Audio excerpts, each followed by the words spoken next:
Hey peeps, welcome back to Twist, the whole insane story told, where we break down the entire plot of the most chaotic books on the internet. So this is part 2 of the recap of The Housemaid Secret. I'm hoping you have gone and watched part 1, where I give you my thoughts and of course an unnecessary recap of the story from Millie's point of view.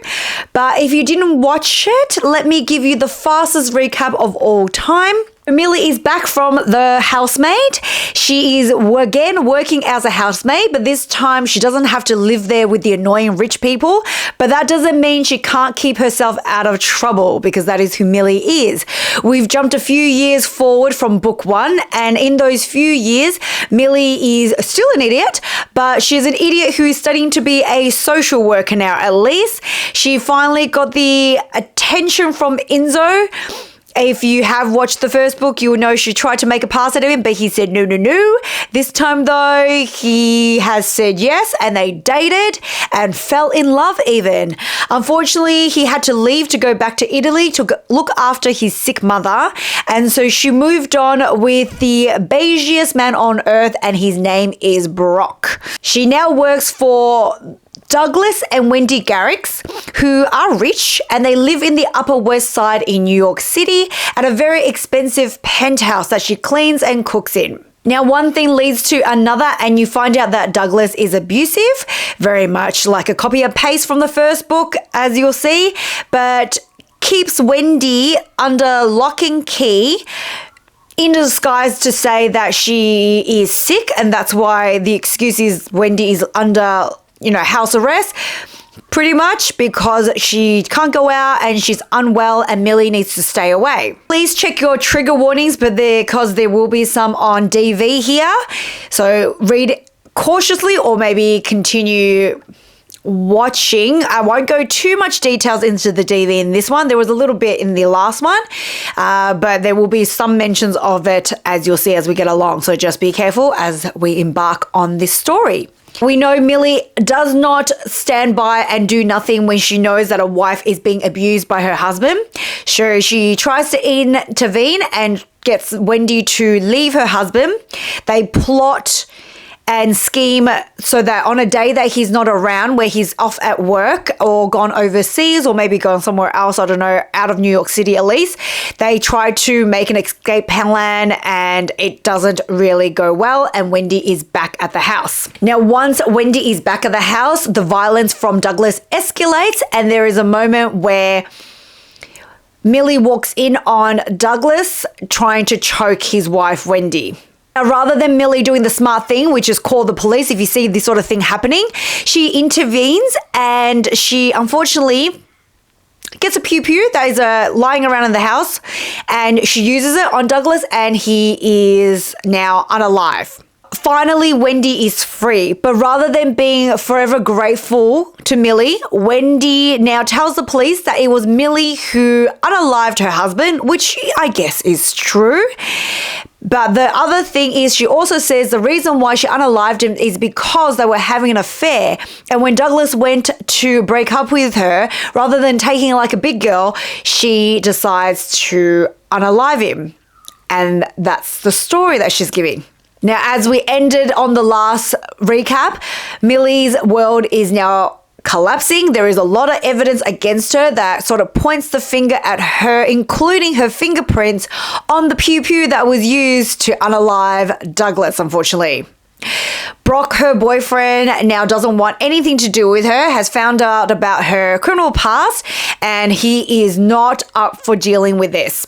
Now, the only silver lining here is that Enzo is back in town and knows all about her past and doesn't judge her about it and will believe her and try to help her out. Where I left you off in the story is that Millie is now down at the police station talking to Detective Ram from the NYPD, and he's shown here that there is a ton of evidence that shows that she's the one who unalived her employer, Douglas, and Wendy has told them that the two were having an affair and he tried to break it off, as I said, and Millie committed the crime. And that is the whole and only reason why Millie did what she did. Nothing about the DV, nothing about him locking her up or not letting her go out. Nope, those are not the reasons.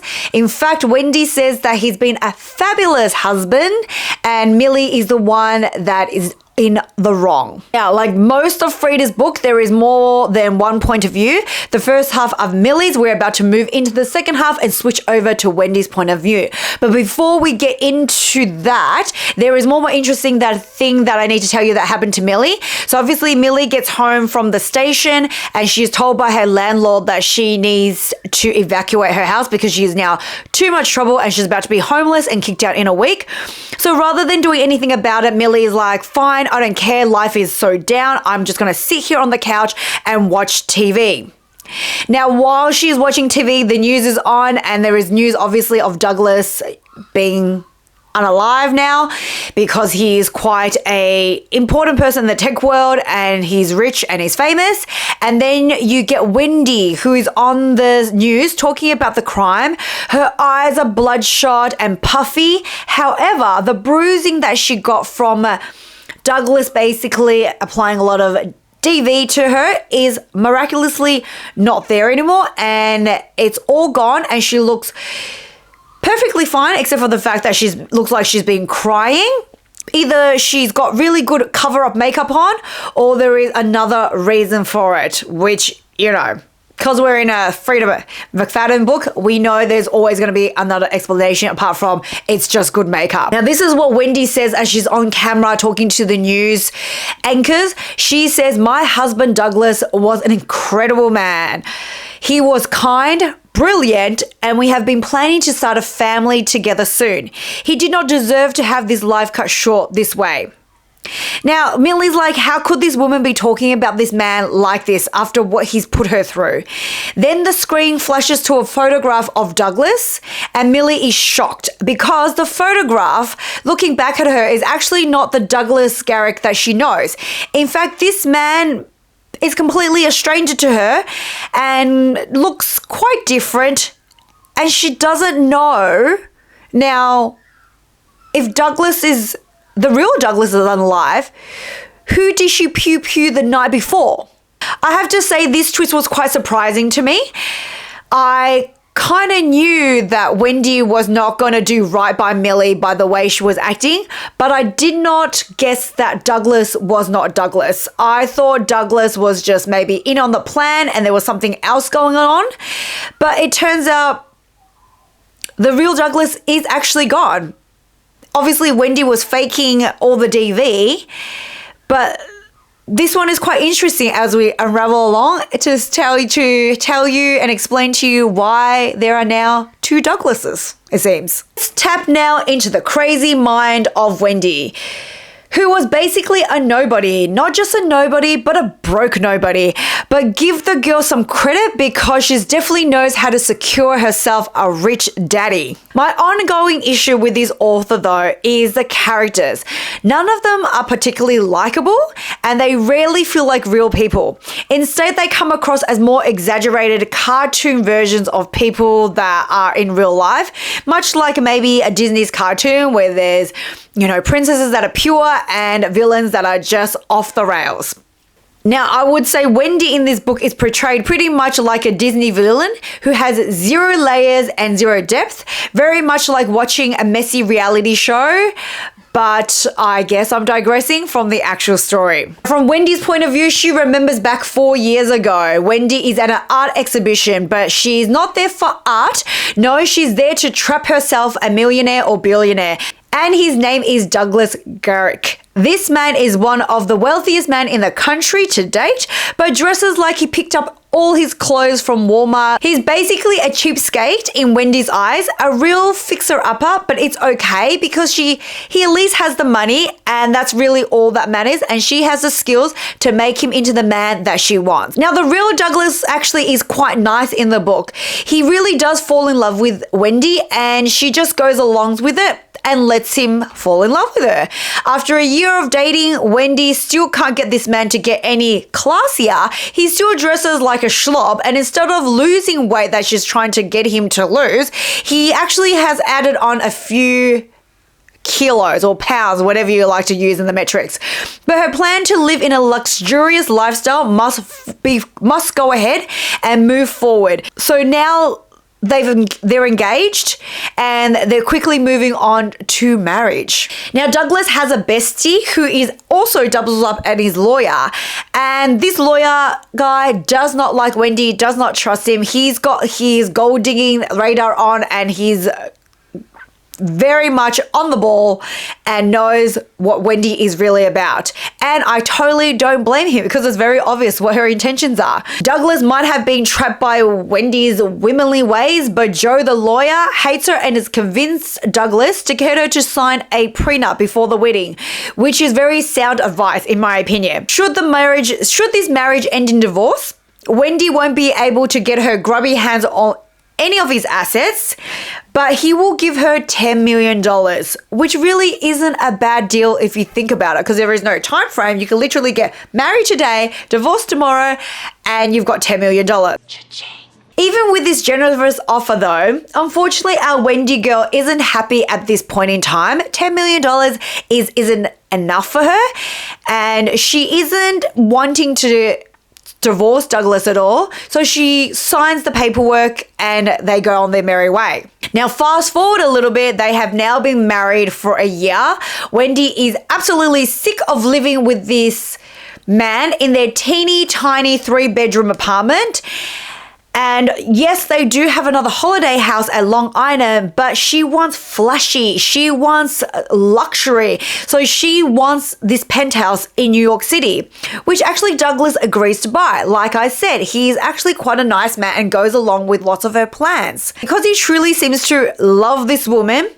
And even though she spends a ton of his money decorating the house with vintage items and filling it up in promise of a child that she never gives him, he's still happy to go along with all of this. Of course, we've established Wendy is a gold digger. Of course she is. She comes from a poor family. She never had anything fancy.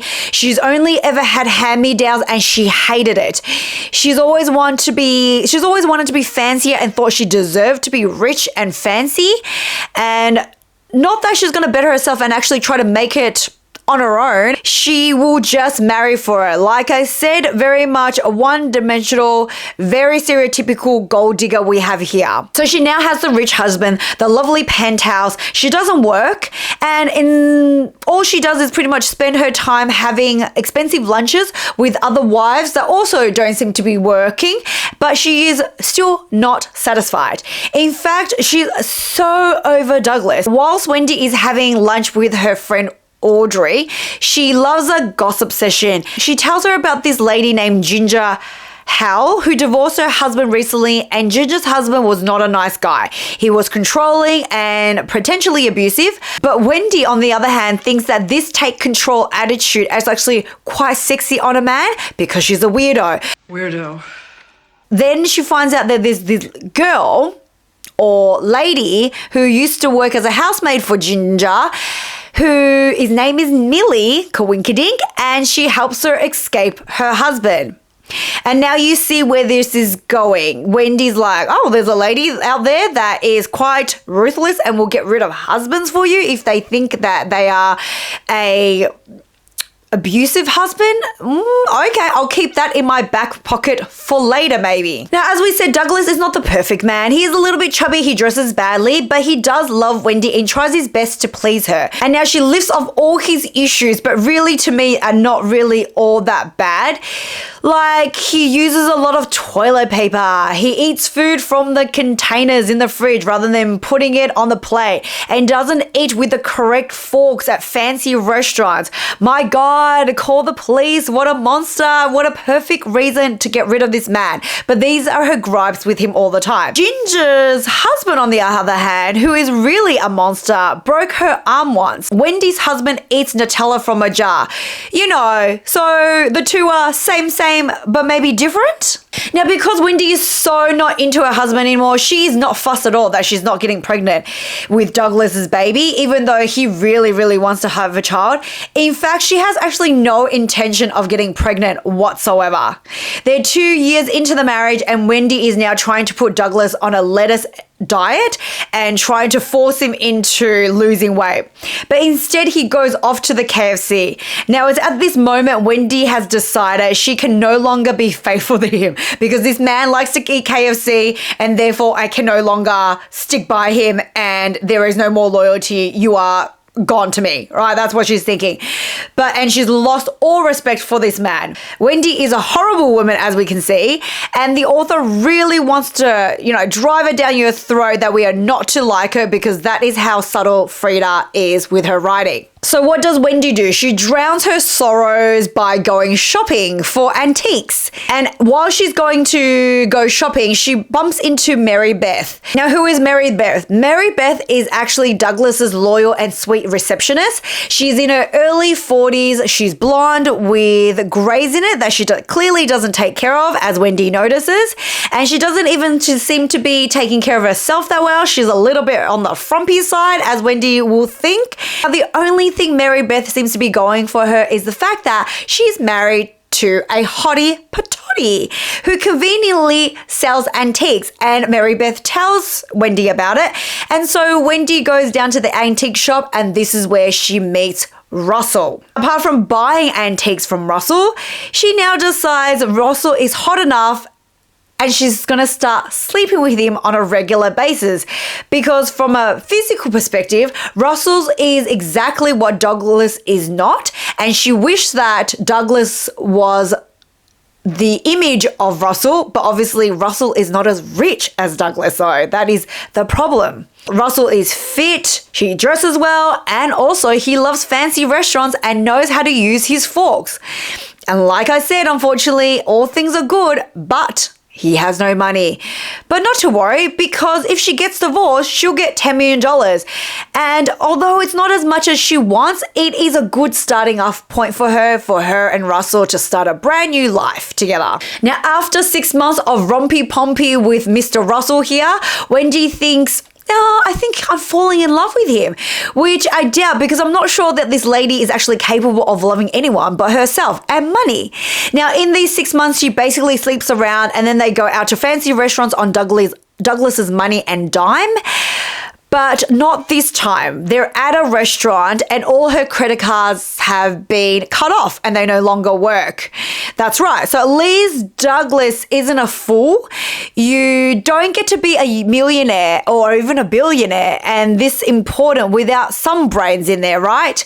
Well, he is aware of the affair now at this point because she's not doing a really good job of trying to hide it anyway. She's not like sneaking around. They're going out in public and just making out wherever they feel like it, going to fancy restaurants. So word is going to get back to this man. Now, when she confronts him about the credit card, that's when he says, like, I've cut you off because I know exactly what you're doing, but he still wants to work on it. And he suggests, like, maybe we can go to the counselors. But she doesn't want to have a bar of it. She doesn't even want to try at this point in time. She just wants to get a divorce. And to be extra cruel, she tells him, actually, I never wanted children with you. In fact, I can't even have kids. And all this time, we've been trying, but I've just been lying to you. And obviously, poor Douglas is devastated. But I guess his revenge on her is that he's not going to give a dime to Wendy. But you're like, what about the prenup that says that she gets $10 million if they divorce? Well, I hear you, but there's actually a fine print. That's why you should always read your contracts, which states that in the contract, if she cheats, she doesn't get a dime. And he has ample proof. He's got videos, he's got photographs, he's got the works to prove that this woman has been unfaithful and she's not going to get anything. And since Wendy shocked him with the "no, I can't have children" truth, Douglas also comes up with the truth is, actually, it was me that wanted the prenup. I just got Joe to pretend that it was his idea, but really it was me because I didn't really trust you wholeheartedly, but I still wanted to marry you and give it a good crack, but I wanted a safety net, and good on him. Glad he did it because his gut instinct was correct. Wendy is after your money. But at the same time, well, Douglas, if you had those suspicions, maybe that is not what a good marriage is, huh? Maybe you should have stopped that altogether. Well, now that Wendy knows that she's not going to get a dime of Douglas's money, this is where the crazy plan comes to fruition, and it starts roping Millie in to Wendy's crazy plan. Because if she divorces Douglas, she gets nothing. But if Douglas is no longer alive, well, apparently she gets everything.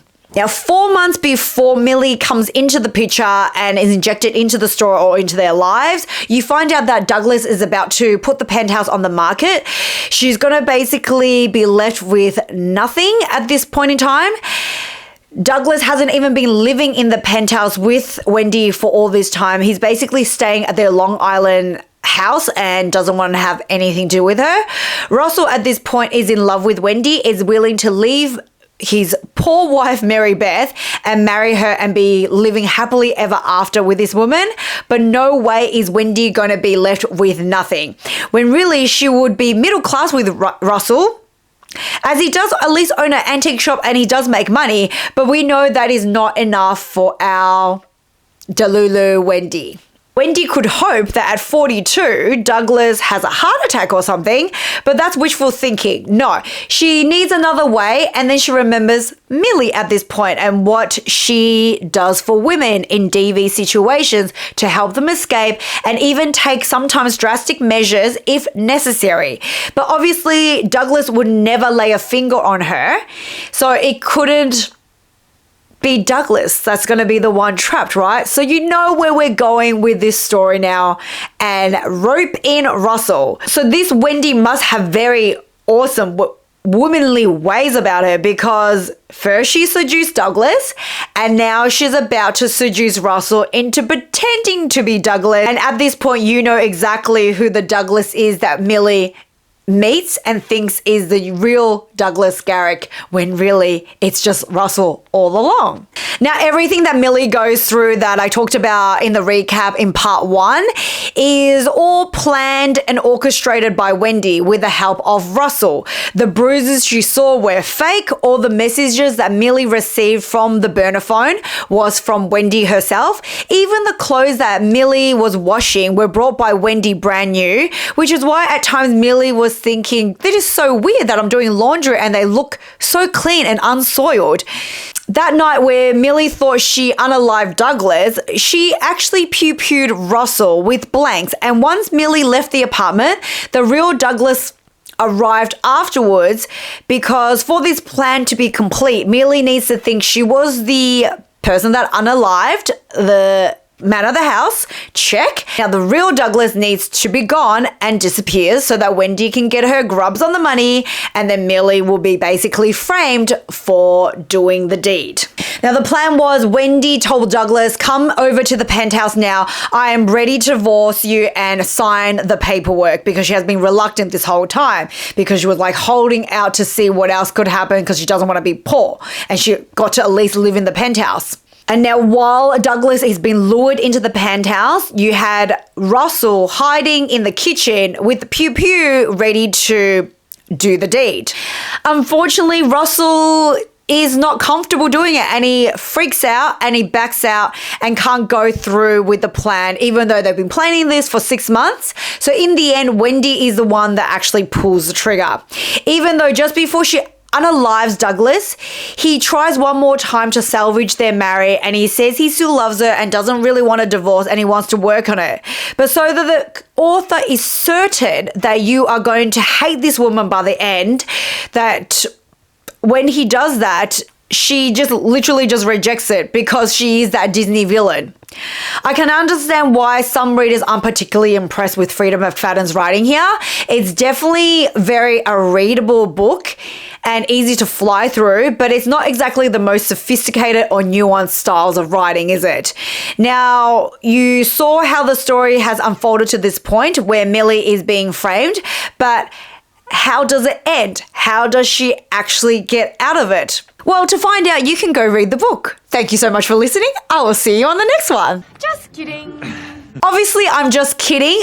Let me tell you, because this is a full recap of how this Dumpster Fire ends. From this point of the book, it's present time now, and you'll cycle through both Millie and Wendy's point of view backwards and forwards. Millie's head is now spinning after finding out that the person that she thought was Douglas is not Douglas. She finally calls Enzo. Enzo is totally on board to help her out and help her work out this mystery of who the Douglas that she met is and what is going on here. Because at this point in time, she knows that Wendy's pretty much set her up, and this guy has tricked her and is framing her for the murder of the real Douglas Garrick. They set off looking for the fake Douglas. Unfortunately, Millie doesn't have a picture of him, doesn't really know his real name at all, and she's not good at drawing, so she can't sketch up anything at all. But Millie does recall seeing him, remember that time, seeing him walk into a brownstone apartment with a blonde. So they're like, okay, we maybe know where he actually maybe lives or where he at least hangs out if it's not for the penthouse. Let's go there and let's see. Because as it turns out, obviously when she saw Douglas with the blonde woman, it was her seeing Russell with his wife, Mary Beth. And they think, well, if they go to the building, they might find the fake Douglas or at least the blonde woman. And either way, it's a step closer to the truth, isn't it? But before they go searching for Douglas, Millie and Enzo still have a bit of time to rompy-pompy themselves. Sure, the police might be there to arrest you soon, Millie, but don't worry. A night of passion with Enzo, the hottie gardener, is exactly what you need to distress yourself and distract yourself, is what she's saying. But of course, that eventually has to end because this is not a shmup book. This is a thriller book. And off they go to the brownstone building and they do a steakhouse the very next day. At least they start early. Now, after hours of just hanging out there and waiting around to see if somebody will walk through that they recognize, the blonde lady finally appears, and we all know that this is now Mary Beth. Enzo is the one who approaches her because, as he says, he's hot, he's charming, he probably can get information out of her.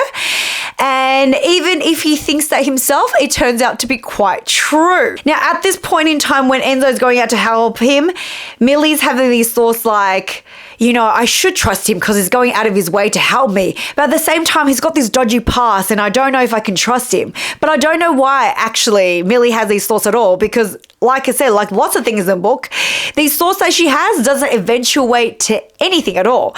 Some of these might eventuate into the third book because there is one, and maybe this is the author setting this up for the third book, but for the sake of this book, it does not relate to anything. She's just having these doubtful thoughts, maybe also to create more mystery again, to make you go, ooh, is it going to work out or is Enzo going to double cross her? But there's no evidence anywhere else that he's ever done it, so I don't believe it and I just skim over it like lots of things I do in the book. Now, at this point, Millie can see that Enzo is talking to Mary Beth, who looks like she's been crying or has got puffy eyes or has been crying while she's talking to Enzo.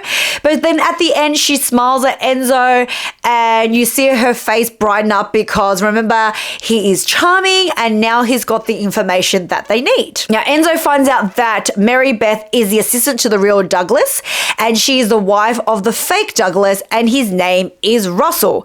They find him on LinkedIn because now they've got their full name and Millie can confirm that yes, this is the guy that I met, that I've been thinking has been Douglas, and yes, this looks like it's the man that I pew-pewed that night in the chest, but he's still alive, but he's not there right now because he's on a business trip, according to Mary Beth, and so conveniently he's out of town. They do a bit of Googling on Russell and find a second address for him.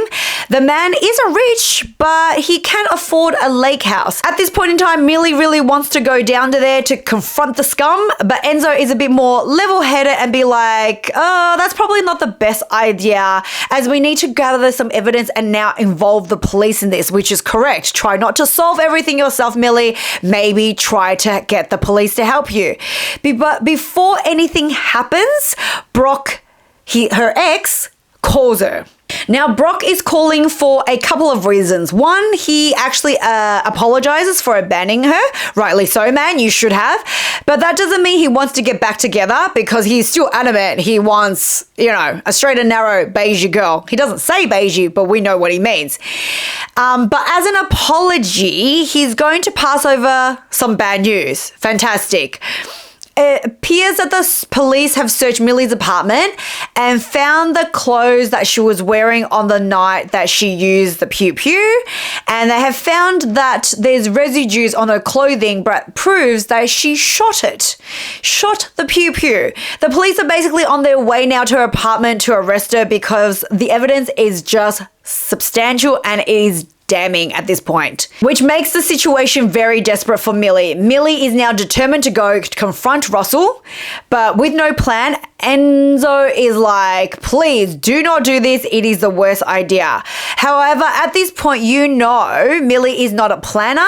She pretty much just reacts on instinct. So of course, what does Millie do? She steals Enzo's car keys and then she runs away. Now we cut to Wendy's point of view, and what's Wendy doing? Well, Wendy is enjoying herself with Russell at his lake house, celebrating their success, their amazing plan going forward, and just hanging out in the jacuzzi. She has now framed Millie, successfully, and now all she has to do is wait for Douglas's fortunes to roll in. So cut the evil love.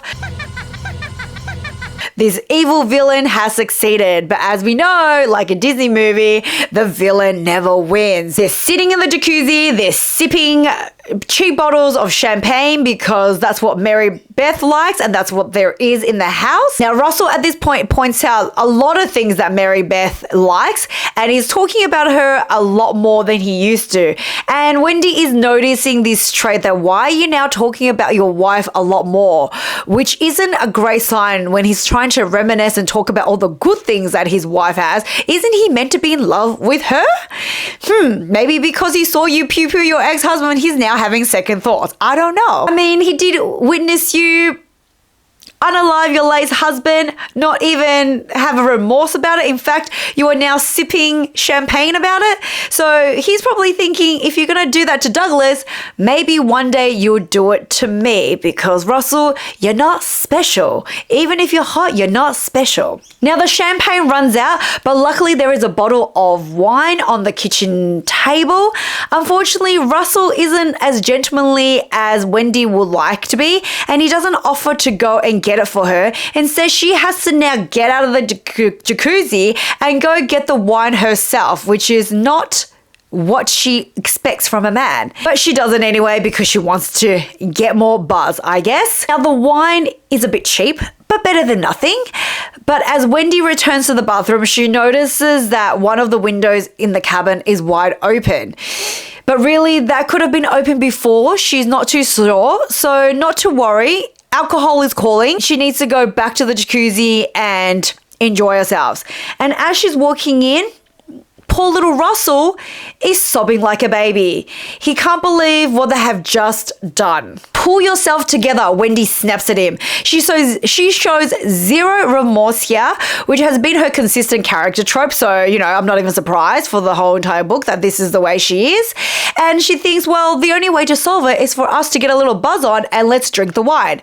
So they drink the wine, pretty much all of it, and they're both buzzing now. Russell is a lot more buzzed and pretty much drunk, and Wendy is feeling quite content at this point in time, but not completely drunk, just a little bit buzzed, and she hears her phone ring. Now, who is on the phone? Well, it's Douglas's bestie, Joe, the lawyer, who is calling her, and it's not great news, unfortunately, for our villainous Wendy. I mean, Joe is mourning his best friend, but at least he's got some news to deliver that's going to make him happy and Wendy sad, which is a silver lining at the end of the day. It turns out that Douglas recently changed his will, and instead of leaving anything at all to Wendy, or to his spouse, he has decided to give every single dime to charity. And she needs to vacate the penthouse and any other houses that he owns because they're all going to be sold and the proceeds will go all to the charity. And again, she's left with nothing. And at this point, you're like, well, serve you right. You don't deserve anything.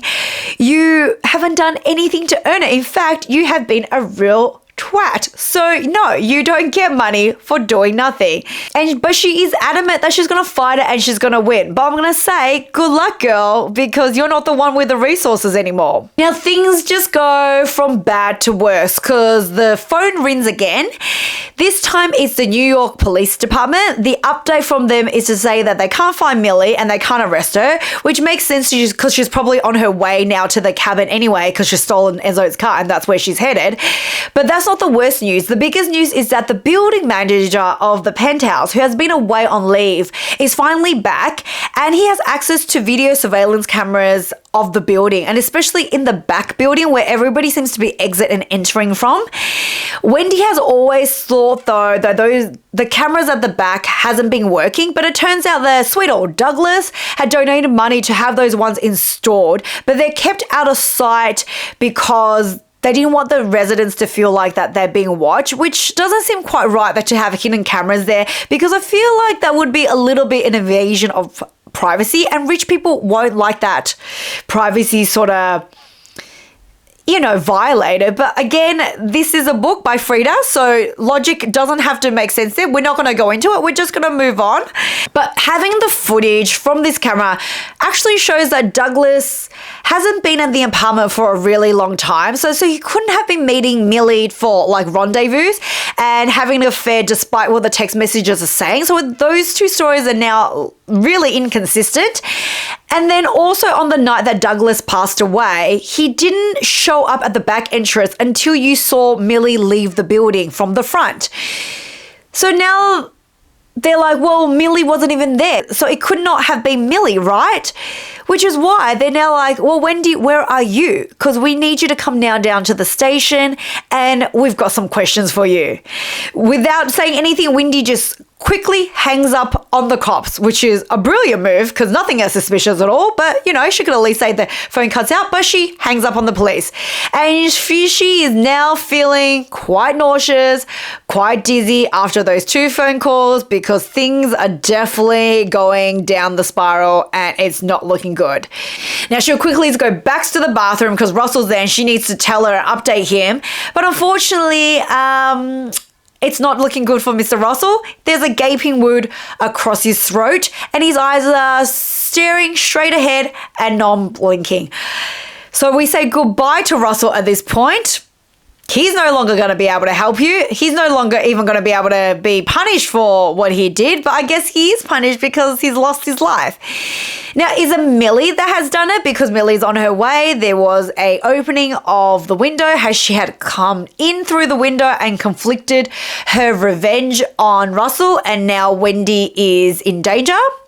The author wants you to think that. So, of course, I'm like, oh, it's not Millie. I don't know who I think I know who it is, but it's definitely not Millie at this point in time. Now, I won't keep you in suspense any longer and tell you who it is. It's actually the pushover, the clueless wife of Russell, Mary Beth.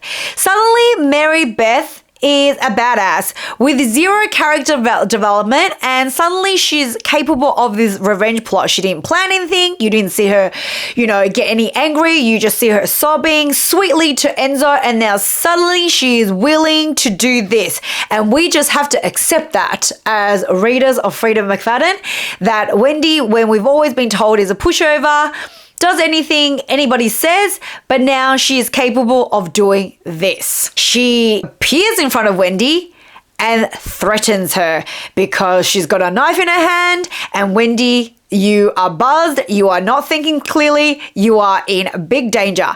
So she threatens Wendy and says, well, I might let you go if you write a letter for me. And the letter has to have her confessing her sins, that she was the one having an affair with Russell for the last 10 months, and together they unalive her husband, Douglas. Now you're thinking, why would Wendy agree to this? Because if you write it, then your life is over anyway because you're going to go into jail. But I guess Wendy is thinking, if I can stall time, I'll find a way to get out of it.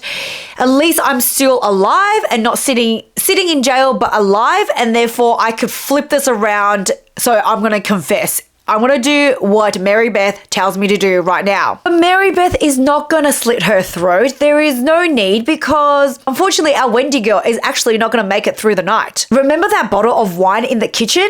It turns out it contained more than just cheap wine.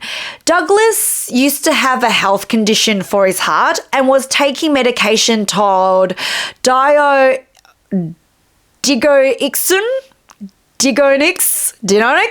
something like that. So there's this medication that he was taking, I'm pretty sure for his heart condition. And if you take too much of it, then it actually becomes quite toxic to the person. And you basically will fade away in a very agonizing way. Now, it seems like Mary Beth got her hands on this medication from probably Douglas because she was his assistant and probably looked over his medication. And she has put a bunch of it into the wine and it's been dissolved. And Wendy, remember, and Russell drank a whole bunch of it.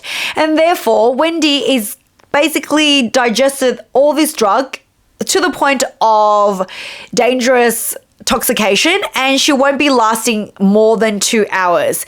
And Mary Beth, of course, is not going to be taking her to the hospital. She's not going to make any calls. She's literally just going to sit there and watch Wendy fade away. Now, where is Millie in all this situation? Since she's not at the cabin, well, it turns out Millie never went to the cabin. Instead, she just slept in Enzo's car to avoid being arrested by the police. And she wasn't quite ready to go back to jail because obviously she's got trauma. She's been there before. But in the morning, she thought, well, I have to face reality. And she goes back to her apartment and there is a patrol car there. But the policeman isn't there to arrest her. He's there to drive her to the station as the detective Ram wants to talk to her, only if she wants to though. So it's not like pressurized. She doesn't have to. It's now an option. Enzo has already been trying to contact her, sending her like over 20 text messages asking her please not to go to the cabin, promising her that he will fix everything for her and that he loves her. That's right, he confesses his feelings very fast here.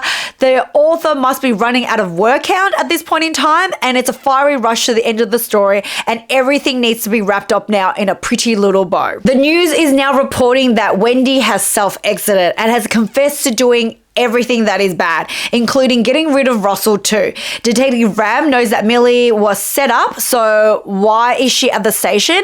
Well, it's because the detective actually knows Millie's reputation as being actually quite a hero, helping women in need, and he quite appreciates her effort. He slides over his business cards to her and says to her, well, this is my personal number and please keep in touch, but in case she needs any assistance with these heroic acts, he's there to be of service. Well, isn't that convenient? She's now met a bestie that is a detective who also believes her and won't throw her in jail anymore, which is a good news story. Now you think, wow, everything's wrapped up so nicely, but we still got a little bit more. We're gonna fast forward 3 months later. Enzo and Millie are moving in together because things are perfect in this little cozy apartment they have together. Brock actually drops by to pick up his stuff because, you know, they only broke up 3 months ago, and before he leaves, he turns and asks Millie, is my extra bottle of pills in here? My extra bottle of Digonix, you know, the same drug that was used by Mary Beth before. Yes, so Brock has had a heart problem. He's had a heart problem since he was a child, and also seems to be taking the same drugs as Douglas was. Why is this important? Well, it turns out that Millie visited Mary Beth and had a very long, deep and meaningful chat, and conveniently she remembers that Russell has taken out this hefty life insurance policy, and she thought that Mary Beth maybe could take a trip down to the cabin, and Millie thought that these bottles might come in handy So from just that little interaction, it explains everything now. Freida, I totally believe the story that Mary Beth, you know, with one conversation with a complete stranger, is now going to commit these crimes of revenge just because she can get a hefty payout and now she's got these drugs. Ha ha ha. Very, very perfectly done. Even now at this point, Millie's thinking to herself, well, didn't Wendy go through too much trouble with this whole elaborate plan when really all she had to do was slip her husband a little bit extra of his own medication, and would have been really hard to prove that it wasn't accidental. She could have just done that rather than roping Millie in, because clearly she have mistakenly underestimated our girl. So at this point in time, the author wants you to go, actually, Millie is quite smart. I still don't think Millie is smart because I read the rest of the book and she makes the worst decisions ever, all the time. So no, I'm not convinced just from these few sentences. And because she knows like, oh, I totally would have known what to do to get rid of Douglas. I could have just done this. Ha ha ha. But what you didn't know to do is, Millie, when a man is DVing his wife, to call the cops and not to take it into your own hands. So no, I'm not convinced at all. And that's it. That is the perfect wrap up. Sounds convenient in all the things. Characters that seem sweet 1 minute are in fact able to seek revenge from one simple conversation, and we are not to question it ever again. That's it. Of course, the writing with Freida McFadden is generally a little bit clunky. There is definitely a lot of repetition, and the cringy dialogue shows up in truly impressive quantities in this book. The plot is incredibly predictable. Once you read at least one or two of Freida McFadden books, you will start to recognize the formula very quickly. You can almost see the moment where the author is trying to lead you down the wrong path, and it's usually so obvious that she's trying to lead you this one way, your brain will just 100% decide to reject that path and look in the opposite direction. And then of course there's always that part 2 twist where they use in the first one, and then the story is retold from another person's perspective. Except in this book, I find, unlike the first one, at least in the second point of view, it's a different storyline where Nita had to tell you how she got there and all the things that were done to her. We pretty much get essentially the exact same story all over again, but just through a different set of eyes, from the evil villain eyes, which is kind of boring because we sort of heard it before. Just skip over that bit and just get to the bits that we need to know to get us there. And it's really something that the reader doesn't need, because at this very point in time, people will already have pieced it together. But I guess that Freida doesn't have really a big trust in her readers to actually work it out. She has to basically lead you step by step into what actually happened here. But I don't think you need to be a detective or a genius to actually know exactly what happened. On top of that, this book follows exactly the same structure formula as the first one, so there really was no surprise. And while I understand the appeal of sticking with what works, it does start to feel a little bit like copy and paste storyline, which, to be fair, might explain how this author manages to release such a high volume of books every year if you're just copying and pasting sort of the same format each and every time and not trying to think of somewhere new to sort of surprise your readers. I actually saw another reviewer compare these books to The Babysitter's Club, which is like a very young adult book. And honestly, I think that's a very accurate comparison when it comes to the level of writing and sophistication that is going on here. A really well-written thriller usually plants subtle clues throughout the book. Newer thriller readers might miss, but experienced readers can pick up and start connecting things together. In this book, the clues are not like subtle hints at all. They're more like a brick to the head, and it's directly thrown at you so you cannot miss it at all. You can skip literally a few paragraphs here and there and still be able to piece all the clues together. Now, despite all my ranting, I think I'm going to still give it a slightly generous rating because I still read it all. I guess I was still somewhat entertained. I'm going to give it 2 stars because I did not have to not finish it. I was still able to do that. And that's mostly because if you're in the mood for something extremely easy to read, the kind of book that doesn't require a lot of brain power, maybe you're in a reading slump and you want just something to get into that's quite easy for your brain. I think this book will definitely do the job for that. It's mildly entertaining in the same way as you would when you watch trash reality TV shows.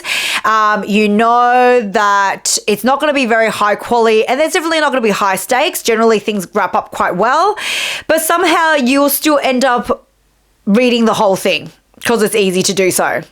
If you have read this book, please let me know how you feel. Her work is accessible by everybody, and she is got a huge fan base, and you might be one of those fan bases. So, and even if you're not, don't let me deter you, because give it a try. Once you read one and if you like it, then easy enough to pick up the other one. If you have any good recommendations of good thrillers that I should read, or if you want me to recap any other thrillers or even other fantasies or romantic fantasies, because I like to read those, please let me know and leave it in the comments below, and I will see you on the next one. Bye.